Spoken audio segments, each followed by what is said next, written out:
Hello and welcome everyone. I'm here with the one and only Martha Clarke. Martha has helped me to pick the right places for me to live abroad. And so we're going to do this interview and this conversation with Martha to learn about astrocartography, how it works, what it is, why she does it, and how it can help you pick the right place to determine if you need to move. So Martha, first off, thank you so much for doing this with us. Thank you So for great to having be me, with you. Michael. It's lovely to reconnect with you. It's been a while. I know, yeah, Um, it's been a while. yeah. The whole world is relocating, it feels like. It does, yes, Has that exactly. been your experience? Yeah, absolutely. Absolutely. I mean, I know people are relocating. Right now, I'm traveling around the USA myself. I'm going to Portugal in September. I just got back from Colombia in March. And then here we are in August, and everybody's still asking the question, should I move? Is it time to move? Where should I move to? How do I do it? And that's why we got this course, and that's why we got this interview with you. So let's get to it. So um, if you don't mind, tell us what astrocartography is, please. Yeah. Basically, we start with your natal birth chart. So your natal birth chart is like your spiritual CV. It's the lessons that your soul came into this lifetime to learn and experience. And a lot of people now want to jump straight to astrocartography without realizing how important it is to understand your natal birth chart. Because before we go to astrocartography, the next chart that's really important is your transit chart. And that's where the planets are at the moment and what lessons are being triggered in your natal birth chart for you to look at. Because very often when somebody gets the urge to relocate, it's actually triggered by a transit. And unfortunately, there's an Oh, awful lot more free stuff on the internet now saying, if you move to your Venus line, you'll find love. If you move to your Mars line, you'll find action. It's not so much that it's more complex than that. But for example, if you have, Pluto aspecting Venus by transit, Pluto is deep, intense life and death type of transformation. Venus isn't just love and seduction. Venus is beauty, truth, justice, our value system, and our finances.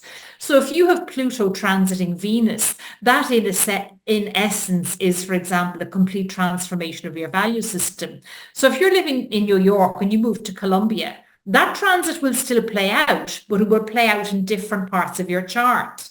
And what a lot of people also skip is a relocated chart, which is regenerating your natal birth chart as if you've been born in the new location. So therefore, Pluto transiting Venus in Dublin will play out differently than Pluto transiting Venus in New York. And transits, between the personal planets are over in a couple of days or a couple of weeks. Transits between the outer and the social planets can last up to 2.5 years. So, like astrocartography is almost like the last step. Astrocartography is, okay, I'm drawn to these places in the world. Why am I drawn to them? And then if people, because basically that's very key. often people will come to seek to relocate because there's a transit going on.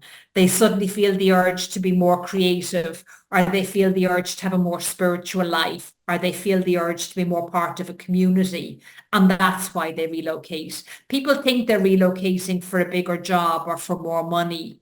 It's always spiritual reason or a creative reason. And that's something I've learned during COVID and since COVID. That may not have been the case when me first connected, but that's been my own experience of clients the last 2 to 3 years. They're seeking a Hmm. more spiritual life, or they want to go off grid, or they really want to paint, or they want to write a book, or they want to feel connected to the community, or they want to put down roots for the next couple of years. So astrocartography is kind of like the fine-tuning part of the natal, the transit, the relocated, and then the astrocartography. Does that make Hmm. sense? Yes, it does. I'm going to translate some of that because people who are watching this are at all different parts of their journey where some of them are Yeah. familiar with astrology or familiar with astrocartography, and then there's people that are not familiar with any of it. Yeah. So astrology is the movement of planets stars, celestial bodies, and how it affects us here on Earth, right? Absolutely, That's astrology. absolutely. It's like Okay. where the planets were in the sky the moment you came into this Earth. You know, your Right. Okay. astrological chart is generated the moment you take your first breath. Woo.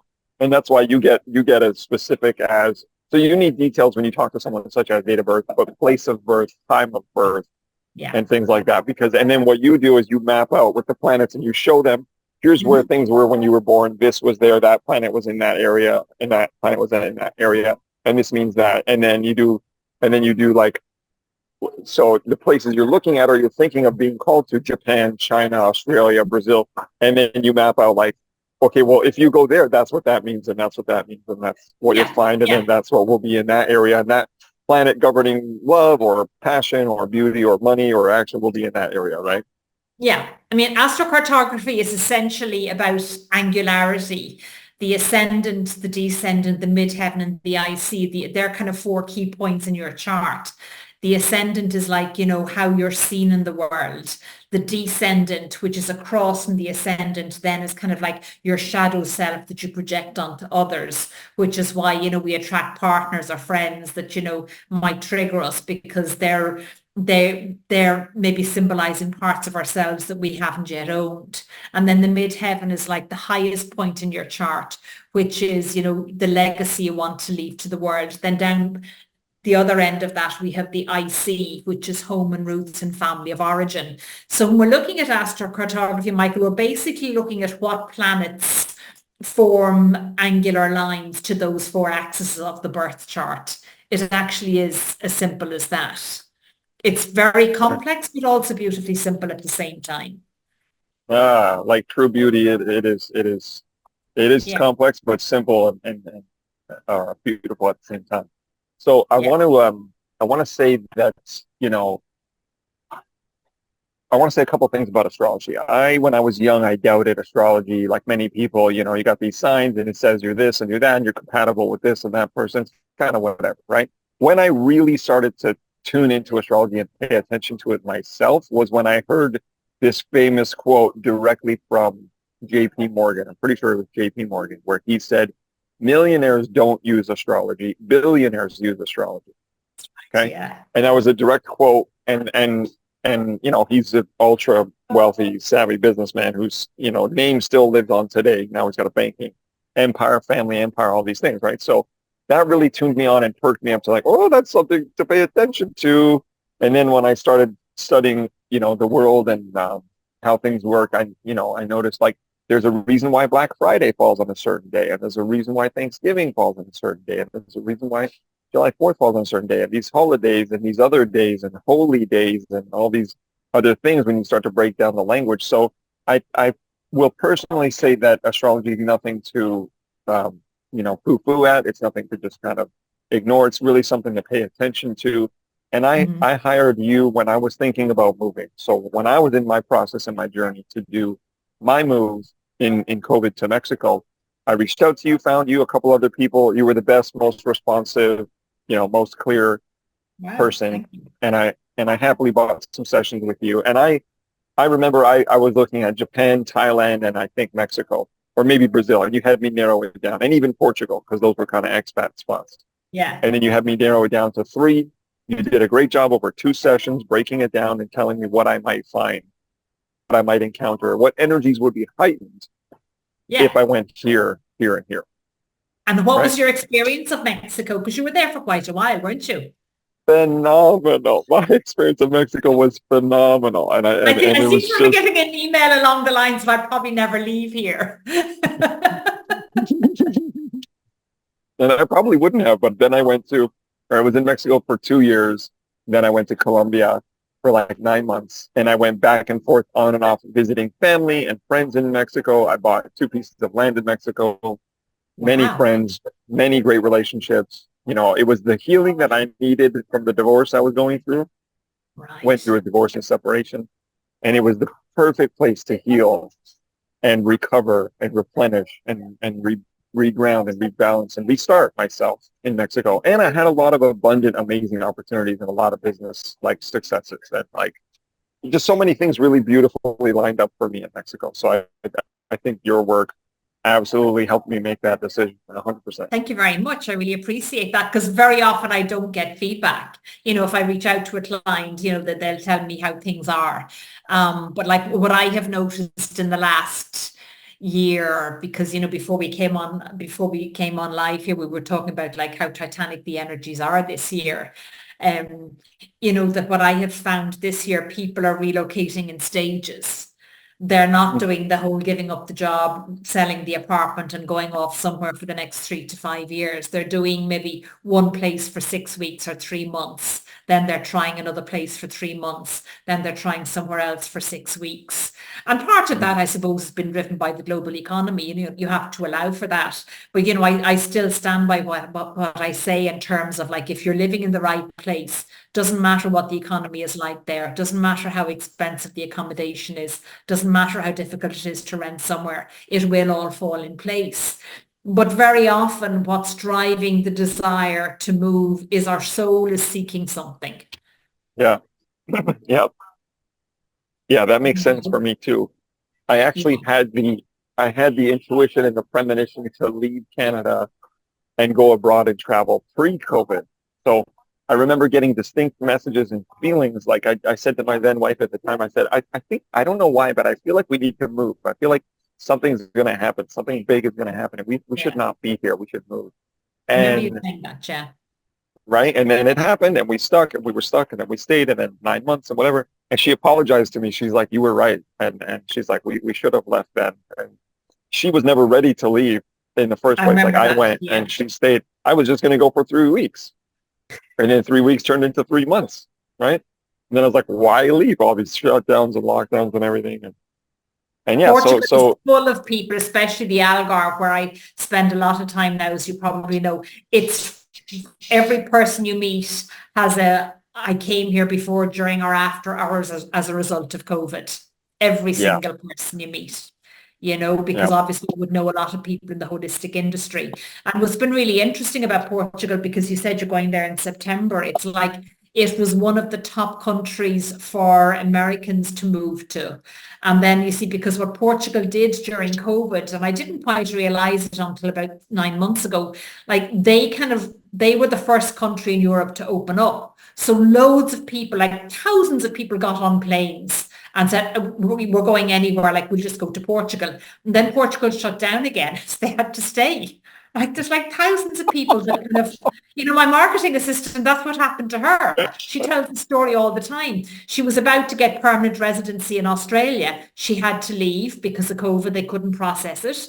She went back to the UK to stay with her dad. And then the minute Portugal opened up, she got on a flight. Portugal closed down. She got stuck there. She stayed. She now has her own business there. It was all kind of very serendipitous. So, because we have gone through, so I think this year also, Michael, has been very much a year where people are only really starting to process what we've all gone through since 2020. 2022 and 2023 were still very much years of catching up with people you hadn't seen for 2 years. We thought that was all done and right. dusted in 2022. 2023 was still like that. Then obviously, in Europe, we have the war in Ukraine as well and the war in the Middle East, Yeah. which hugely shifted the landscape. But it's literally this year that people are saying, oh my God, I didn't quite realize how rough the last couple of years were. And like, I Yeah. still haven't come to terms with the fact that there's no going back to how things were, which is why I did Yeah. want to talk about Pluto going back into Capricorn on the 1st of September, because it's quite relevant to the whole world is relocating now, because Pluto is in Aquarius now, which is why we're seeing all this like uprising against like the patriarchy and old systems and old way of doing things. But Pluto goes back into Capricorn on the 1st of September, which is only 2 weeks away, for like one final clear out of everything until the 19th of November, which nicely covers the American elections. And for people relocating, it's like, the analogy I use is, it's like we've built our new structure, we've built our house, we've bought the furniture, but we can't put the key in the door because we discovered there's a whole pile of rubble that we have to clear. Wow. So, those 6 weeks, or it's actually 2.5 months, are a time of clearing out everything at the, because if you don't do it, Pluto will come along and do it for you. So, you may find that, every single person you meet during that period is saying, I planned on moving, but there's this stuff that I have to do that's stopping me. And then when you do that, that's when you can move. Wow. Have you found that among people that you've been talking to? I find that people are hesitant. Yes, that's why I'm doing this course and creating this Yeah, work, because people are hesitant and they need a few things. They need some sense of security, some sense yeah, that if things are going to be okay, that yeah, they can have a plan B and come back if they need to. They got to work yeah, things out with their job or with their family or with their kids or with the school or with their yeah, money. And so the whole course is all designed to like help people through each of those things so they can feel comfortable and make the decision if it's time yeah. to move. Yeah, yeah. Plan B is a good idea. And like up to 9 months ago, I was telling people, don't worry about plan B. I'm not saying that now, because, the reality is, the global economy is contracting. The reality is, wars are getting worse. Anybody going Yeah. to the UK, God bless them, like the whole passport and border control thing is an absolute nightmare at the moment. And things like Right. that, do play in. But as against that, there's sites like Selena, I think it's Selena.com, which does co-living as well as co-working. We're all familiar with the Mm-hmm. concept of co-working, but co-living is now huge. Mm-hmm. So, one of the practical things, as I said, I am saying to people is do it in stages this time. Right. I Take, see. See, that take two makes to three sense. weeks or, ask for unpaid leave. If you don't ask, you don't get. One of my favorite Yeah. sayings is if you don't ask, the answer is always no. Yeah. Start by Well asking for said. 2 weeks unpaid leave and then wiggle the dates and make sure that it's 3 weeks or save, bank 2 years worth of holidays, things Yeah. like that. Those are That's great. practical pieces of advice that I'm giving people. But if your transits are right and if you're picking the place that you're drawn to, I still do see that it will play out the way it's meant to. Very cool. Like you probably never imagined a situation where your ex-wife would be saying, actually, you're right, we should have gone when you said we go. Like if you get the urge to go, that's your answer. Yeah. If you get the feeling you need to go, then you need to go. Yeah, and Like, also I remember, because, a lot of people, have struggled on so many levels during COVID. And I remember, hearing reading a thing, I can't remember who wrote it. You can't heal in the place where you became ill. Like, with you obviously going through a divorce, you've had a lot of loss. So staying in a place where there's been any kind of loss isn't necessarily a good thing. right. I'm selling my house in West Cork, for example. That wasn't the game plan 3 months ago. So I'm doing my own relocation, but I'm relocating within Ireland and then back to Portugal. So Oh, I'm doing wow. I'm doing a two-step move. Yeah, my house went sale agreed in 9 days. I see. Yeah. I remember last week we talked about it. So a couple of things I want to say about what you said is, you know, celestial bodies do have effect, right? They do Yeah, affect you. I have a mentor who's a billionaire who says the same thing. Celestial bodies do affect us. huge. And, and I like that you're talking about honoring your urges and like listening to the impulses and listening to the feelings. Um, One of the things that is clear to me too about celestial bodies having effects on us, for example, plain and simple for any doubters out there, is the moon, right? When the moon is full, there are more murders, rapes, assaults, issues with the police and people and physical activity than at any other time in the month. Also, I Yeah, think women's menstrual cycles are heavier when it's on a full moon, right? that's right. Yeah, Also, yeah, the ocean and the beach and the tides and the water coming in and out is based on the moon. The moon controls the water yeah, and the ocean and the beaches and the tides. And farmers have known this for years. Almanacs and ancient histories and ancient civilizations have known this for years. And I yeah. think the last thing is when if you're having a surgery on a full moon, like classically, consistently throughout history, if you're having a surgery, the doctors say that there will be 30% more blood loss on a I surgery thought, on a I full thought moon. you were going to say to me there's 30% more chance that the doctor would be hungover.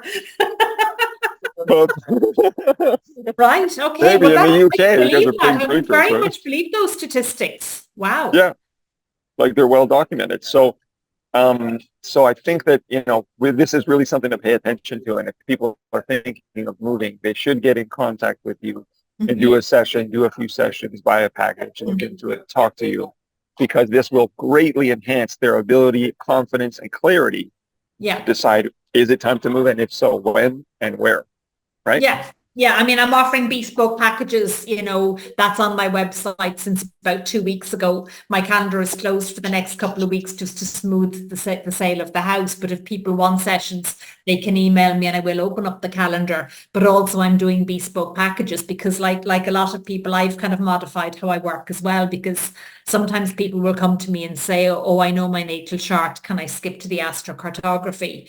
And to be honest, it never works when they do that. I always the Really? feedback I always, because you can there's only a certain point to which you can quiz people, because invariably they'll come and it might have been 5 years since they had their chart read, or they've no idea Mm, what transits they're going through. Like mm, if you're going through a Neptune transit, for example, your creativity is heightened, but that could also play out that, your body is more sensitive. So therefore you need to extra slow down and extra take care and learn to be patient. mm. The collective transit we're going through at the moment is Mars conjunct Jupiter. That's been like that for about 3 weeks. And we saw that when we had the world outage, because Mars is passion, drive, action, and then Jupiter is expansion and travel. Like nobody could travel for like what, almost 3 days in some parts of the world. Um, so that transit doesn't finish until the end of this week. But what I am saying to people, the biggest thing, because the Pluto going back into Capricorn is what we call a collective transit. So anybody who's planning on moving between now and the 19th of November, just clear up any practical day-to-day stuff that might be slowing you down. Your paperwork, your contracts. For example, I thought, because I do a lot of space clearing and feng shui work, and I thought I'd hardly anything to clear in my house. And I was up at 5:30 this morning clearing things for like 4 hours. I had like 10 bags to clear, which for somebody who doesn't have much, that was actually quite a lot to clear. And I feel completely different. Or, one of the other things that I'm seeing a lot is that people are being driven down different vocations than they expected. I'm seeing that all the time. What do you mean by You know, that? People changing vocations and that it's happening quite organically. I When you say thought maybe I vocations, was, you mean like yeah, passions or like work or anything, like, like maybe, I thought I was going to develop my Reiki business, but guess what? I'm going to become a writer instead. Or, I was going to stay in that computer company that I don't like very much. I was going to stay for another year and save my money. But you know what? I'm just going to leave. The wow, people, because on the practical level, the other advice I'm giving to people, because social media as well is just, it's impacting our brains far more than we realize. When I was in Portugal, I saw a lot of holistic practitioners, just posting stuff without people's consent. And that to me is just out of integrity. So what we're seeing is people going more and more down that road, and then other people saying, I want no part of it. mm, I will just run my own business in a way that's in alignment with how I want to run it, not with how modern marketing trends are. That's I that's see, something yes. I'm seeing all over the place, particularly in the last 3 months, which is really interesting. And my top word for the last 3 months has been integrity. Beautiful. If you really want to leave the job that you hate, do it with integrity. Yeah, Don't go to your boss and say, "Do you know what, I've always yeah. hated this job. I'm leaving in 2 weeks." I'm leaving today. Some people quit on the spot. Yeah, I've Some done people that in quit on my the spot. time. But do it in Oh, integrity. yeah, yeah. Good, good call. Well said. So where can people get a hold of you? What's the best place to connect with you and talk about sessions and what that sort of The best place is I blog roughly every 3 weeks, and I usually blog according to what's happening with the collective astrology. To send me an email, info@marthaclarkeastrology.com. As I said, the calendar is closed off until early September, but I will open it up for people behind the scenes if people want to see me before that. And then the website is marthaclarkeastrology.com, and I have pretty much a blog for any question you could ask me about astrocartography, what does the Pluto line mean? What does the Venus line mean? Why are transits important? You might have to troll through a couple of the blogs, but because that was the whole point of doing so much blogging, Michael, to have a blog for pretty much any question anybody could answer, ask me. Why are minor aspects so important? And why is understanding your natal chart so important? Because jumping straight to astrocartography, astrocartography is not a quick fix for everything that's wrong in your life. Course, yeah. You still have to do the work. Also we do so much now around like visualizing and manifesting, but you can visualize your new life in Morocco, but you still have to research the flights and whether you need a visa. Yeah, and that's what my course will answer. You still need to do the practical stuff around manifesting. That's right. Yeah. Yeah, you still have to take the decisions, have the conversations with your family or with your boss. Yeah. All of that. Yeah. So when are you going to Portugal? September 12th. Oh, right. Yeah. Okay. And how long are you going to be there for? Just until the 24th, just 2 weeks. Right. And what part are you going to? I'm going to Lisbon. Always wanted to go. Finally going to go. Really excited to test those cupcakes, those pastel-natas that the nuns make. They're to die for. Yeah. The recipe is like 400 years old or something like that, right? Always wanted to do that. And then a friend of mine invited me to Albania to give a talk to her group, to her audience.